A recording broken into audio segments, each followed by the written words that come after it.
দর্শক আপনাদের সবাইকে শুভেচ্ছা আমন্ত্রণ জানাচ্ছি প্রথম আলোর এখনকার আয়োজনে।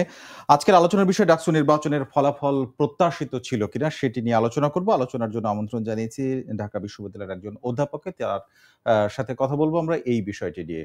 এসব মিলে আমাদের আজকের আয়োজন প্রথম আলোর ধারাবাহিক আয়োজন বার্তা কক্ষ। সঙ্গে আছি আমি শামসুজ্জোহা।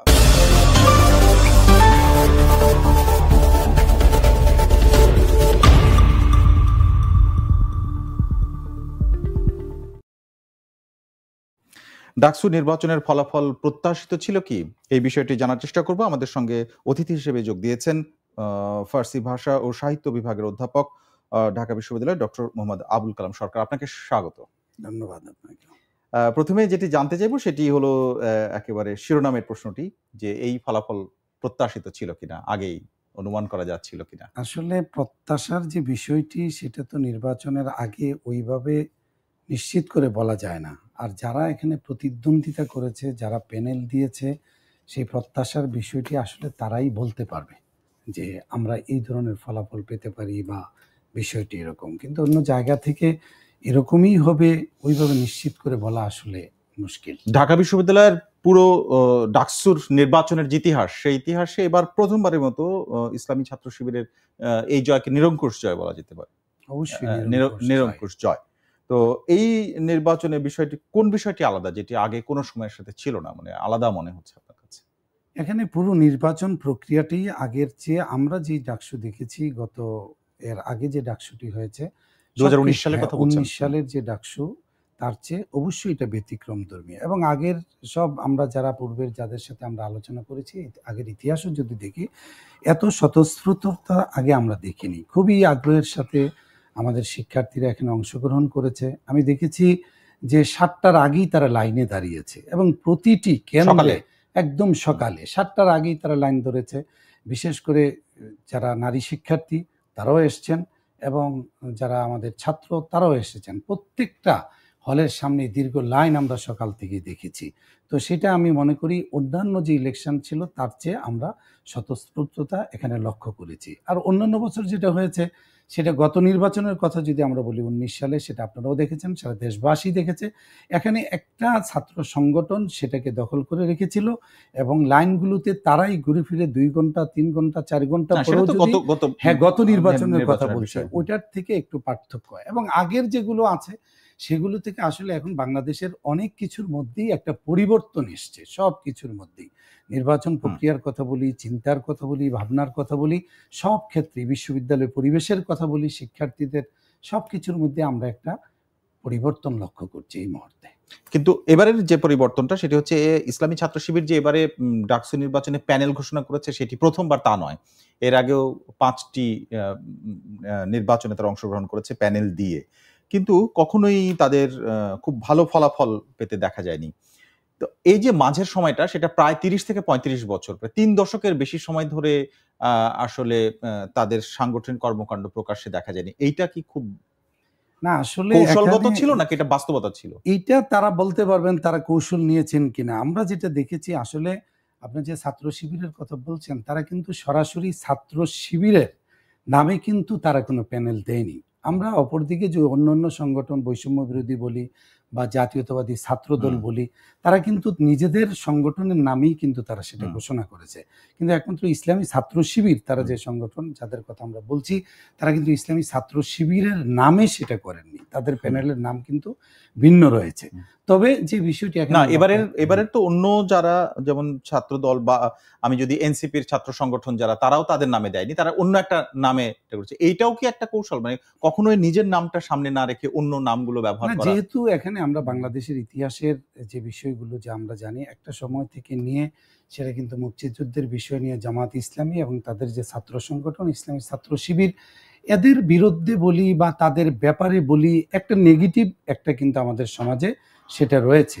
এখন সেটা তাদের কৌশল হতে পারে যে আমরা ওই ছাত্র শিবির নামে নাম না দিয়ে আমরা অন্যভাবে সেটা করি, তাদের এটা টেকনিক হতে পারে।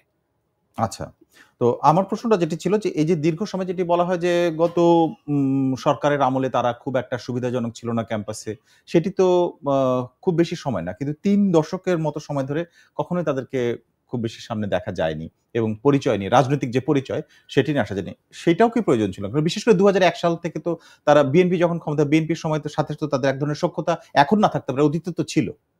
না, তাদের তো বিভিন্ন সময়ে যদি রাজনৈতিক বিশ্লেষণে সেটা বলা যায়, বিএনপির সাথেও যেমন ছিল, আবার তারা রাজনৈতিক কারণে বিভিন্ন সুবিধার নেয়ার জন্যে বা রাজনৈতিক সেটা জি। তাদের বিভিন্ন টেকনিকের কারণেও হতে পারে। সেই ক্ষেত্রে আমরা দেখেছি তারা তো আওয়ামী লীগের সাথেও বিএনপির বিরুদ্ধে আন্দোলন করেছে। সংসদ থেকে তারা জি। সেখানে পদত্যাগ করেছে। এটা একটা বিষয় আছে। আর যে বিষয়টি আপনি বলছেন যে দীর্ঘদিন ধরে তারা এখানে ছিল না বা কাজ করতে পারেনি। আসলে বিগত 15, 16, 17 বছর যদি আমরা বলি, সেটা অন্যান্য সংগঠনও করতে পারেনি। কিন্তু দীর্ঘ সময়, বিশেষ করে গত আমলে যে তাদের উপরে অনেক নির্যাতন হয়েছে, সেটা মুক্তিযুদ্ধকে কেন্দ্র করে কিছু বিষয় এখানে, সেটা নিয়ে অনেক বক্তব্য আছে, সেখানে অনেকেরই প্রশ্ন আছে এই বিচারিক যে প্রক্রিয়া সেটা নিয়ে। কিন্তু আবার কিছু কিছু বিষয়ের ক্ষেত্রে সেটা কিছুটা আবার কারো কারো ব্যাপারে সেটার প্রমাণও আছে, অনেকে বলতে চান। তো সেই ক্ষেত্র থেকে তাদের যে কর্মকাণ্ড, তারা আসলে রুট লেভেলে তারা অনেক কাজ করেছে। তারা সেই কাজ করার, আমার কাছে মনে হয়েছে যে তারা যে কাজ করেছে, এই কাজেরই একটা ফলাফল দীর্ঘদিন পরে। রুট লেভেলে কাজ, হ্যাঁ, ঠিক এটা বলতে কোনগুলোর বিষয়ে বলছেন? এরা আসলে ব্যক্তি পর্যায়ে তারা কাজ করেছে, একেবারে ডোর টু ডোর, একেবারে ব্যক্তি পর্যায়ে কাজ করেছে। আমরা যদি বলি যে ঢাকা বিশ্ববিদ্যালয়ে গত 17 বছরে জাতীয়তাবাদী ছাত্র দল তারা কোনোভাবেই বিশ্ববিদ্যালয়ে দাঁড়াতে পারেনি তাদের নিজেদের পরিচয়ে। আপনারা দেখেছেন যে একটা ছাত্র সংগঠনের যখন একটা কমিটি গঠন করা হয়েছে, মাননীয় উপাচার্য থেকে তারা সময় নিয়েছে, সময় নিয়ে তারা সাক্ষাৎ করতে এসেছে, কিন্তু এফ রহমান হলের সামনে সেই জাতীয়তাবাদী ছাত্র দলকে কিভাবে নির্মমভাবে তাদেরকে আঘাত করা হয়েছিল, রক্তাক্ত করা হয়েছিল, সেটা আপনারা দেখেছেন, সারা দেশবাসী দেখেছে। এই যে একটা বিষয়। অপরদিকে ইসলামী ছাত্র শিবির, আপনারা জানেন, আপনি যেটি বলছেন যে ছাত্র দলের কথা, এটা আপনি যেটি বলছেন সেটা ছাত্র দলের কথা, কিন্তু ছাত্র দলের যে উপস্থিতি ছিল সেটি তারা স্বনামে ছাত্র দল নামেই ছিল। তারা হয়তো নির্যাতনের শিকার হয়েছে বা নানা রকম পরিস্থিতি যেটা প্রতিকূল ছিল, কিন্তু তারা তাদের নাম নিয়ে এবং পরিচয় নিয়ে রাজনীতি করেছে। হ্যাঁ, পরিচয় নিয়ে রাজনীতি করেছে, এবং সেই কারণেই তারা কিন্তু ক্যাম্পাসে থাকতে পারেনি, সুবিধাটা তারা পায়নি। পক্ষান্তরে যদি আপনি ইসলামী ছাত্র শিবিরের কথা বলেন, সেখানে কিন্তু তারা নিজেদের পরিচয়কে গোপন করেছে। ইসলামী ছাত্র শিবিরের কেউ কেউ ছাত্র সংগঠনের, আওয়ামী লীগের যে ছাত্র সংগঠন, ছাত্রলীগের তাদের কমিটিতেও ছিল, সেটাও তাদের টেকনিক হতে পারে, তারা এগুলো বলছেন।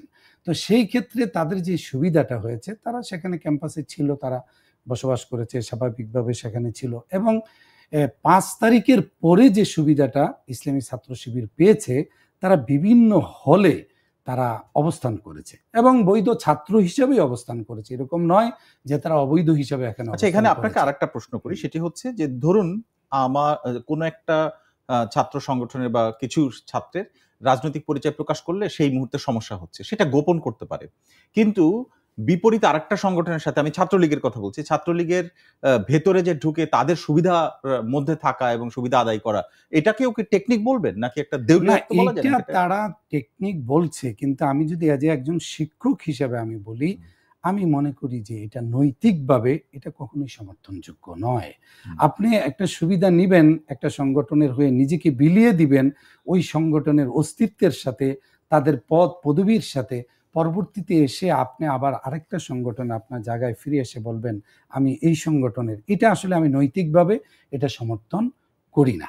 আমি যেই সংগঠনটি করব, যেই চিন্তা, যেই ভাবনা নিয়ে আমি কাজ করব, আমি যত বিপদেই আসুক না কেন, আমার উচিত, আমি শিক্ষক হিসেবে মনে করি, সেই সংগঠনের পতাকা, সেই সংগঠনের ঝান্ডাকে উড্ডীন করবার জন্য যত ত্যাগ তিতিক্ষা স্বীকার করা দরকার সেটা করা উচিত যে কোনো ছাত্র সংগঠনে। এবার আপনি বলেন যে রাজনৈতিক পরিচয় গোপন রাখার বিষয়টি কিন্তু নতুন না, এটা বিভিন্ন সময় হয়েছে, পৃথিবীর বিভিন্ন দেশে, বাংলাদেশেও হয়েছে, কিন্তু অন্য দলের ভেতরে লুকিয়ে থাকা, যেটি নিয়ে আমরা কথা বলছি, সেটার ফলে যেটাকে, এই যে টার্মটা একবারে আসছে, সেটা হচ্ছে গুপ্ত রাজনীতি এর যে একটা কনসেপ্ট, যে পরবর্তীতে তারা আবার ফলাফল ভালো করলো ডাকসু নির্বাচনে, এর মধ্যে দিয়ে প্রাতিষ্ঠানিকভাবে একটা অর্গানাইজেশনাল ওয়েতে আপনার মনে হচ্ছে কি যে একটা প্রাতিষ্ঠানিক রূপ পেল বা এটা স্বীকৃতি পেল, আসলে প্রতিষ্ঠিত হলো? না, বিষয়টা যদি আমরা যে আজকে আলোচনা করছি বা বিভিন্ন জায়গায় বিভিন্ন টিভি চ্যানেল বা সাধারণ মানুষের মধ্যে যে এখানে শিবিরের জয়লাভ হয়েছে, কেউ কেউ বলছেন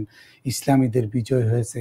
আসলে আমি যদি বিশ্লেষণ করি সেই জায়গাটিতে, একেবারে যে ছাত্র শিবির, ঢাকা বিশ্ববিদ্যালয় একেবারে এরকম 15,000 14,000 শিক্ষার্থী ভোট দিয়েছে, সবাই যে একেবারে ছাত্র শিবির হয়ে গেছে সেটা আমি বিশ্বাস করতে চাই না।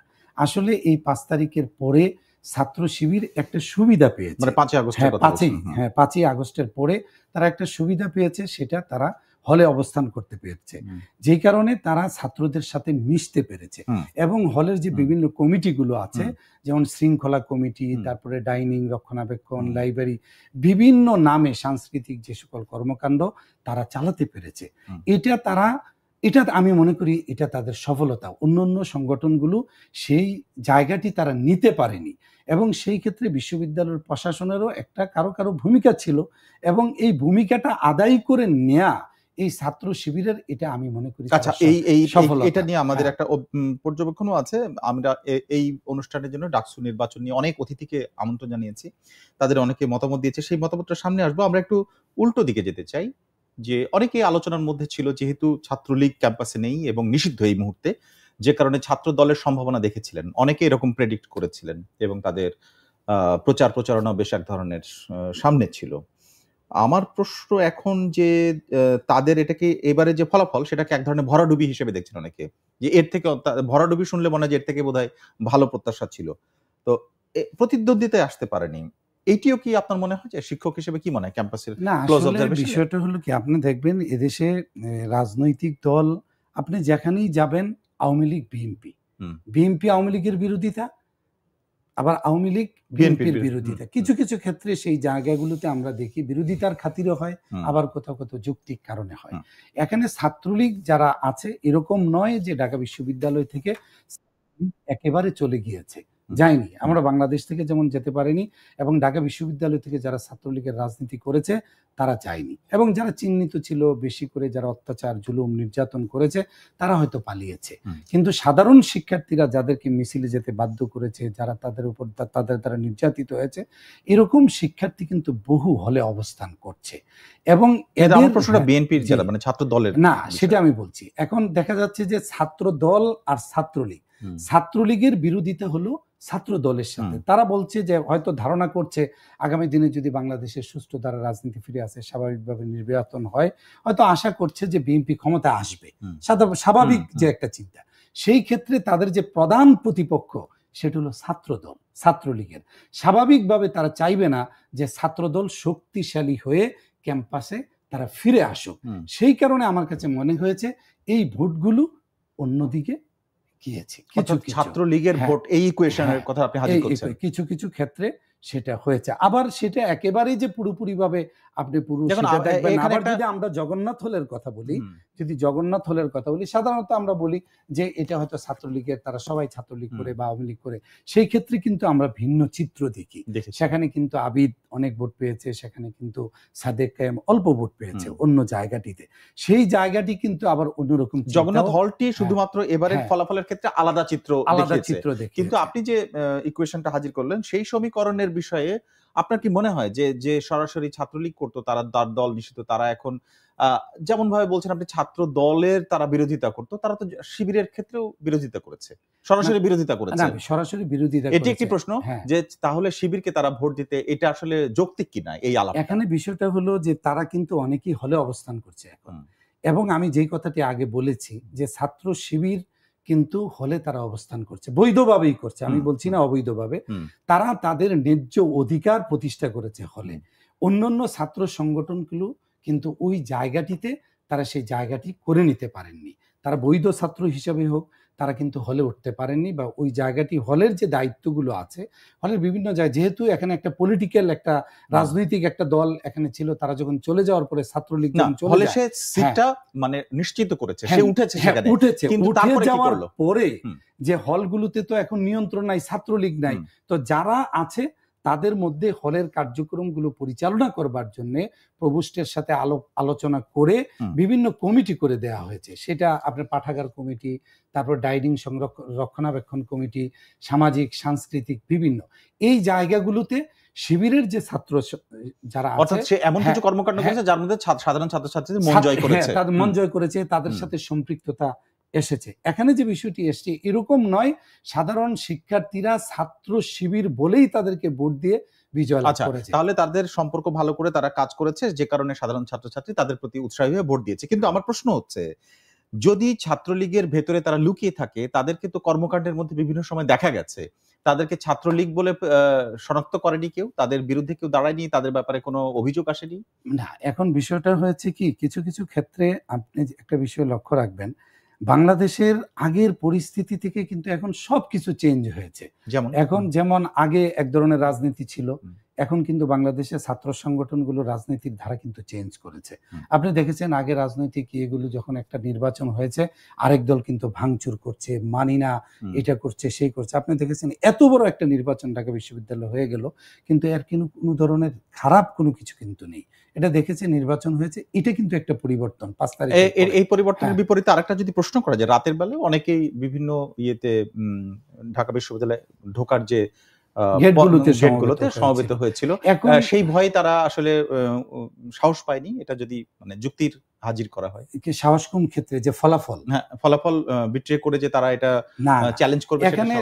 এখানে যেটা ঢাকা বিশ্ববিদ্যালয়ে আমার দেখা, যে এই নির্বাচন একেবারে 100%, আমি বলবো না, মানে 2-4টা ত্রুটি বিচ্যুতি ছাড়া এটা সম্পূর্ণ ফেয়ার নির্বাচন। মানে ছোটখাটো বলতে মনে করেন যে কিছু কিছু জায়গায় এখানে কিছু সমস্যা ছিল, যেমন এখানে বলা হয়েছে যে 12 খতে আছে ক্যান্ডিডেট কিন্তু প্রবেশ করতে পারবে, একটা প্রচারণা ছিল যে ক্যান্ডিডেট ঢুকতে পারবে না, এবং দুপুরের পরে সেটা তারা অনুমতি এবং ছাত্রদলের ভিপি প্রার্থী যিনি, তাকে ঢুকতে দেওয়া হয়নি, তিনি এটা অভিযোগ করেছেন।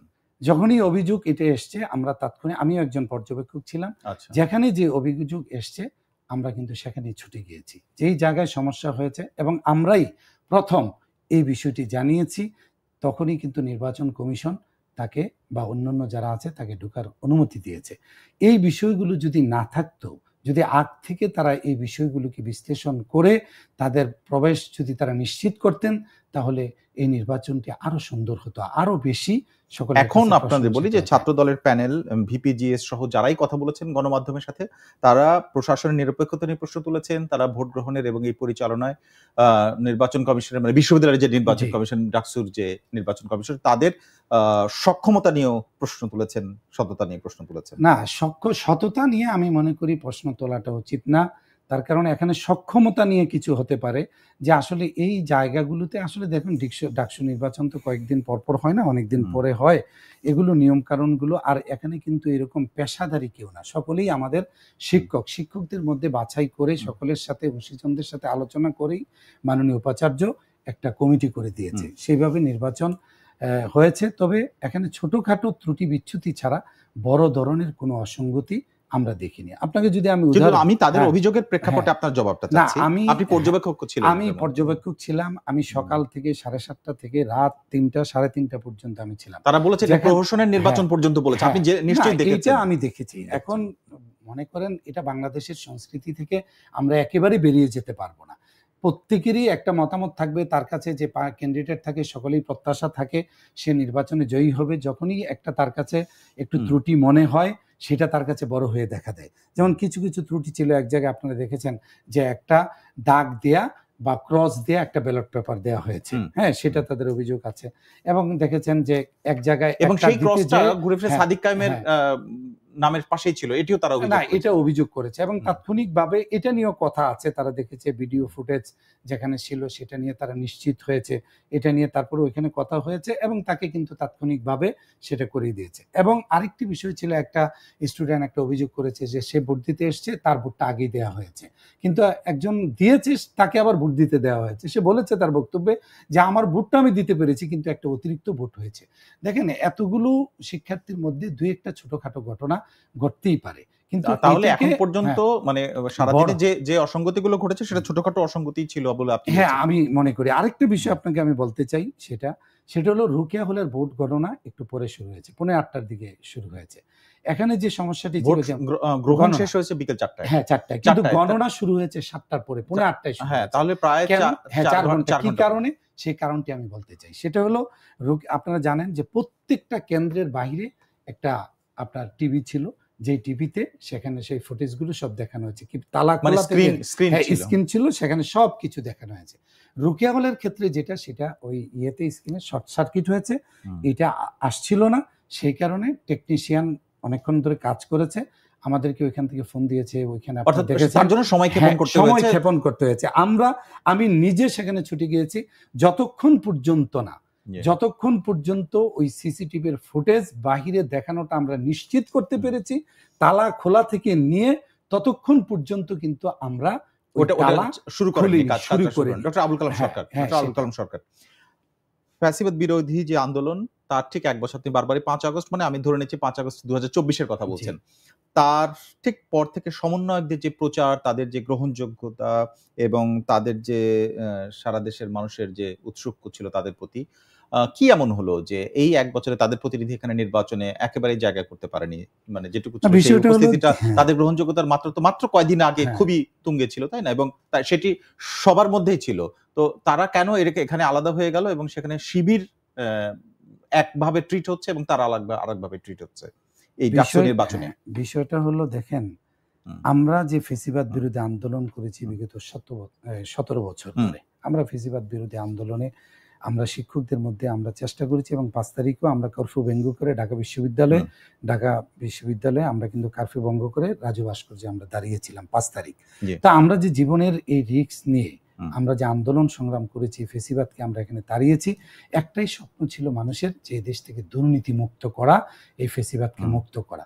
কিন্তু এদেশের মানুষ যেই আশা নিয়ে, যেই প্রত্যাশা নিয়ে, যেই ছাত্রদের নেতৃত্বে এই আন্দোলনটাকে সফল করেছে, তারা এই জায়গাটিতে আশাহত হয়েছে। আমরা ইতিমধ্যে দেখেছি। আশাহতের কারণটা হলো, ওই জায়গাটিতে আমি আসছি, সেটা হলো যে তাদের যে, আমি যদি এইভাবে বলি, যে তাদের যে সততা, এটা আপনার গণমাধ্যমে বিভিন্ন জায়গায় সারা দেশের মানুষ এটা জানতে পেরেছে। তাদের কর্মকাণ্ডের মধ্যে সততা প্রতিভাত হয়নি, এটা বলছেন তো? আমার কথা হচ্ছে কি, যে ঢাকা বিশ্ববিদ্যালয়ে যারা অংশগ্রহণ করলেন এবং তাদের একটা প্যানেলও ছিল, তাদের বিশেষ করে এনসিপির যে প্যানেলটা, তাদেরও আমরা একদম ধারে কাছে দেখতে গেলাম না। এবং এই যে ইসলামী ছাত্র শিবিরের যাদের কথা বলা হচ্ছে, তারাও তো এই আন্দোলনের সাথে শরীক ছিল, তারা নানাভাবে যুক্ত ছিল। তারা আন্দোলনের সাথে শরীক ছিল, কিন্তু যারা বৈষম্য বিরোধী তারা তো নেতৃত্ব দিয়েছে, সেটা আমরা বলছি। কিন্তু তাদের পরবর্তী তাদের কর্মকাণ্ড কিন্তু মানুষের যে চাহিদা অনুযায়ী, আমরা যে প্রত্যাশার কথা বলি, ছাত্রদের, শিক্ষক, সকল শ্রেণী পেশার মানুষ যে প্রত্যাশা নিয়ে তাদের নেতৃত্বে এগিয়ে গিয়েছিল, সেই প্রত্যাশার জায়গা। ডাকসু নির্বাচনের আগে কি এনসিপির যে ছাত্র উইং এবং জামায়াত ইসলামের ছাত্র উইং, অর্থাৎ ছাত্র শিবির, এই দুজনের মধ্যে একটা ভাঙন দেখা দিয়েছে কোনো কারণে? মানে এরা আলাদা হয়েছে, একটা ফ্লোতে ছিল না ডাকসু নির্বাচন? একটা ফ্লোতে ছিল না, সবাই যার আসলে দেখুন, যখন একটা দেশে পরিবর্তন আসে, সকলেই কিন্তু প্রত্যাশা করে যে আমি হয়তো ভালো করব, যেই কারণে সকল সংগঠনই কিন্তু আলাদা আলাদা দিয়েছে। আমরা দেখেছি, দেখেন এখানে আলাদা দিয়েছে, কিন্তু আমার কথা হচ্ছে যে তাদের একেবারেই সমন্বয় ছিল না এবং তারা পরস্পর বিরোধী অবস্থানে ছিল। সেটা হয়েছে, এখানে হয়েছে এই ভোটের জন্য। ভোটের জন্য হয়েছে। তারপরে যে বৈষম্য বিরোধীর যে আমরা কিছু বিষয় দেখলাম, সেটা আপনারা জানেন, যে তাদের যে অর্থনৈতিক বিভিন্ন ক্ষেত্রে যে তাদের কর্মকাণ্ড প্রশ্নবিদ্ধ করেছে, এটা হয়তো সকলে জড়িত হয়নি, কিন্তু কিছু কিছু ক্ষেত্রে প্রভাব পড়েছে। এটা একটা বড় জায়গা। ওকে, এবারে ছাত্রী ভোটের কথা বলি। এবারে ঢাকা বিশ্ববিদ্যালয়ে যে ভোটার সংখ্যা 40,000, তার প্রায় অর্ধেক, প্রায় 50% একটু কম, 48.33। এই শতাংশটা ছিল ছাত্রী, কাজে এদের একটা বড় ভূমিকা ছিল। বলা হয়ে থাকে, বা একটা আলোচনা আমি শুনেছি এর আগে, নির্বাচনের আগ পর্যন্ত, যে ছাত্রীরা ছাত্র শিবিরের অতটা পছন্দ করে, তাদের স্বাধীনতার ক্ষেত্রে হরণ হতে পারে এই ধরনের। কিন্তু ফলাফল কি তাই বলে? ফলাফল তো সেটা বলছে না। আপনার কি মনে হয়? না, এইটা আমি তো আপনাকে বললাম যে কথাটি, মানে প্রতিটা হলে না, বিশেষ করে ছাত্রীদের প্রসঙ্গে। ছাত্রীদের হলেও কিন্তু আপনারা জানেন যে জাতীয়তাবাদী ছাত্র দল একটা কমিটি দিয়েছে, হল কমিটি দিয়েছিল। হল কমিটি দেওয়ার পরে কিন্তু মব সৃষ্টি হয়েছে, এবং মেয়েদের হলে আপনি দেখবেন অন্যান্য ছাত্র সংগঠন কিন্তু তাদের কর্মকাণ্ড চালিয়ে গিয়েছে। এবং যদি আপনি ইসলামী ছাত্র শিবিরের যে ছাত্রী সংস্থা আছে, তারা কিন্তু তাদের কর্মকাণ্ড চালিয়েছে, এবং সেখানে তারা নামাজের জায়গার ব্যবস্থা করেছে, কেউ কিন্তু বাধা দেয়নি। তারা পাঠাগারের ব্যবস্থা করেছে, কেউ বাধা দেয়নি। ছাত্রীদের নানা সংকটে তারা এগিয়ে আসছে, কেউ বাধা দেয়নি। কিরকম সংকট? সংকট, একটা ছাত্রী কোনো একটা বিপদে পড়েছে, তার নানা রকম সমস্যা হতে পারে, শারীরিক বলেন, অসুস্থ হতে পারে। যেহেতু হলে এখন কোনো রাজনৈতিক কোনো অন্য সংগঠনের কোনো কর্মকাণ্ড নাই, তারা এগিয়ে গিয়েছে, তার পাশে দাঁড়িয়েছে। হ্যাঁ, এবং তাদের যে কমন রুমগুলো সেগুলোর ব্যবস্থা নিয়েছে, ভালো পাঠাগারের ব্যবস্থা নিয়েছে। মানে অর্থাৎ যে কোনো সংকটে তার পাশে তারা দাঁড়িয়েছে। আমি কয়েকটা জিনিস একটু উল্লেখ করি, আপনি তো সংগঠন একটু মানে জনরাটা বলছেন, আমি একটু উল্লেখ করি যে শিক্ষার্থীদের লেখাপড়ার ক্ষেত্রে আর্থিক সহযোগিতা, শিক্ষার্থীদের অর্থ উপার্জনের ক্ষেত্রে কোচিং বা বিভিন্ন জায়গায় কাজের সুবিধা করে দেয়া, বা প্রাতিষ্ঠানিক ঢাকায় থাকলে অনেকে নানা রকম পার্ট টাইম কাজ করতে চায়, সে সমস্ত কাজের সুবিধা করে দেয়। এইরকম অর্থনৈতিক বা অন্যান্য সুবিধাগুলো করে দেওয়ার ক্ষেত্রে ইসলামী ছাত্র শিবির অনেক এগিয়ে, এবং এক্ষেত্রে তারা এটাকে কাজে লাগানো, যে ভোটের ক্ষেত্রে বা জনপ্রিয়তার ক্ষেত্রে, এটা কি আপনার মনে হয়? হ্যাঁ, এই কাজটি তারা করেছে, খুব সফলভাবেই করেছে। এই কথাটি আমি প্রথমেই বলেছিলাম যে তারা হলে থাকার কারণে শিক্ষার্থীদের পাশে দাঁড়িয়েছে। কিন্তু এটা কি আসলে রাজনৈতিক কৌশল? কিন্তু এখানে ধরে নেওয়া যেতে পারে যে এটা পাবলিক বিশ্ববিদ্যালয়, এখানে কিছু নিম্নবিত্ত বা নিম্ন মধ্যবিত্তর ছাত্রছাত্রী যারা আসে তাদেরকে টার্গেট করে এই ধরনের একটা স্টেপ আসলে নেওয়া হয়। তাদের একটা রাজনৈতিক, প্রত্যেকেরই কিন্তু একটা রাজনৈতিক মতাদর্শ আছে। তাদের যে রাজনৈতিক মতাদর্শ, তারা কিন্তু মানুষের নিপীড়িত মানুষের পাশে দাঁড়িয়েছে, বিশেষ করে ইসলামী ছাত্র শিবির। আমি একজন শিক্ষক হিসাবে যে বিষয়টি যার যেটি আছে আমাকে সেটি বলতে হবে। এবং এখানে আমি কথাটি আগেও বলেছি যে এখন এরকম নয় যে ইসলামী ছাত্র শিবির সংগঠন হিসাবে তাকে ভোট দিয়ে একেবারে বাসিয়ে দিয়েছে। যখনই সে ওই প্যানেল দেখেছে, এটা বলেছি যে প্যানেল যখন দেখেছে, সে তো দেখেছে আরে এই ভাই তো আমার পাশে দাঁড়িয়েছে, এই ভাই তো আমাকে সহযোগিতা করেছে, সেই জায়গা থেকে এটা হয়েছে। সেই ভাইটি তো আমাকে হলে গ্যাস স্টোভ নিয়ে তো আমাকে মারবে না। আমরা শেষের দিকে 2015 সালে মাদ্রাসার এসএসসির সমমানের যে পরীক্ষা এবং 2017 সালে এইচএসসি সমমানের যে পরীক্ষা, সেটি দুটির শর্ত সাপেক্ষে সুযোগ আসে। তারপর থেকে মাদ্রাসা ব্যাকগ্রাউন্ডে ছাত্র ভর্তি ঢাকা বিশ্ববিদ্যালয়ে শুরু হয় অনেক বেশি। সেইটার প্রভাব কি কিছুটা পড়েছে নাকি অনেকটাই পড়েছে? না, আসলে ওইরকম ভাবে না। মাদ্রাসার শিক্ষার্থী আগ থেকেই ছিল। কিছু কিছু সাবজেক্টে মাদ্রাসার শিক্ষার্থী, অনেকগুলো কলা অনুষদে এক সময় ছিল, মাঝে অনেক বছর ছিল না। কলা অনুষদের কিছু সাবজেক্টে মাদ্রাসার শিক্ষার্থী ভর্তি বন্ধ ছিল। এর অর্থ এই নয় এই অল্প সময়ে মাদ্রাসার শিক্ষার্থী আসলেই যে ওই দিকে ছাত্র শিবিরের দিকে ভোট গিয়েছে, বিষয়টা আমি। কিন্তু 35 জনের মধ্যে 20 জনই মাদ্রাসা ব্যাকগ্রাউন্ডের প্রার্থী ছিল।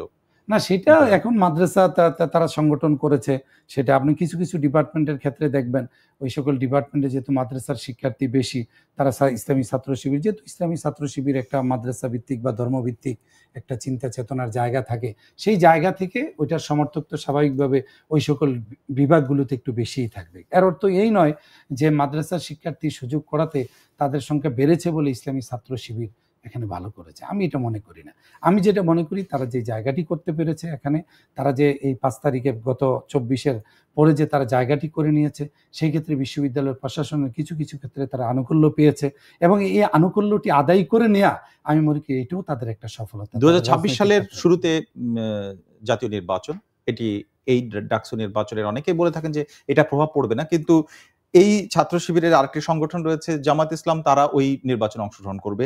যারা একেবারেই জায়গা করতে পারেনি ছাত্র দল, তাদের আরেকটি, তাদের মাদার সংগঠন বিএনপি সেখানে অংশগ্রহণ করবে।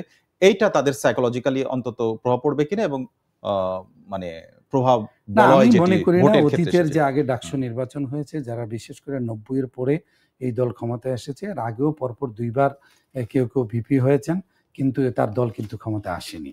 একেবারে নিশ্চিত করে একথা বলা যাবে না যে এখানে ইসলামী ছাত্র শিবির দল ক্ষমতা আসে না, মানে সরাসরি সেটা না। এবার তো সবকিছু নতুন, আপনিও বলছেন।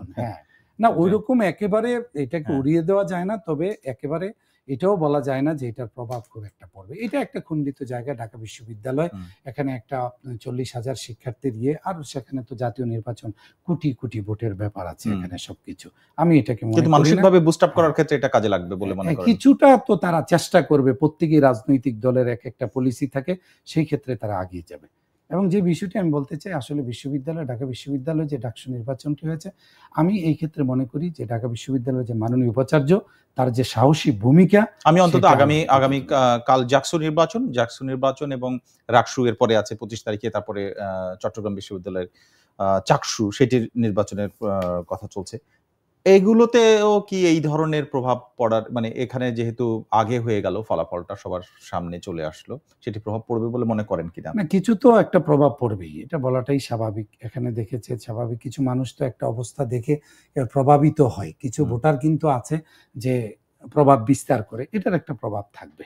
অনেক ধন্যবাদ ডক্টর মোহাম্মদ আবুল কালাম সরকার আজকে আমাদেরকে সময় দেওয়ার জন্য। জি, আপনিও ভালো থাকবেন। ধন্যবাদ আপনাকে। দর্শক, আমাদের সঙ্গে আজকে ছিলেন ঢাকা বিশ্ববিদ্যালয়ের অধ্যাপক ডক্টর মোহাম্মদ আবুল কালাম সরকার। তার সাথে আমরা আলোচনা করেছি ডাকসু নির্বাচনের যে ফলাফল সেটি প্রত্যাশিত ছিল নাকি এর অন্যান্য দিকগুলো কি, যারা আসলে একেবারে নির্বাচনে জায়গা করতে পারেনি সেই কারণগুলো কি, বা এই ফলাফলের পেছনে আসলে কোন কোন ফ্যাক্টর গুলো কাজ করেছে সেগুলো আমরা জানার চেষ্টা করেছি।